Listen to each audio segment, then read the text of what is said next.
ating kwento ngayon ang mula sa sulat ni San Lucas Kabanata 18. Noong dinala nila kay Jesus ang mga sanggol upang basbasan. Subalit nang makita ito ng mga alagad ni Jesus, sila ay sinaway.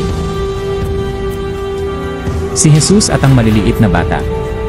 Dinala rin nila sa kanya ang mga sanggol upang mahipo niya. Ngunit nang makita ito ng mga alagad, sinaway nila sila. Ngunit tinawag sila ni Jesus at nagwika, "Pahintulutan ninyong lumapit sa akin ang mga maliliit na bata, sapagkat ang paghahari ng Diyos ay para sa mga katulad nila. Katotohanang sinasabi ko sa inyo, ang sinumang hindi tumanggap sa paghahari ng Diyos tulad ng isang maliit na bata ay hindi kailanman makakapasok doon."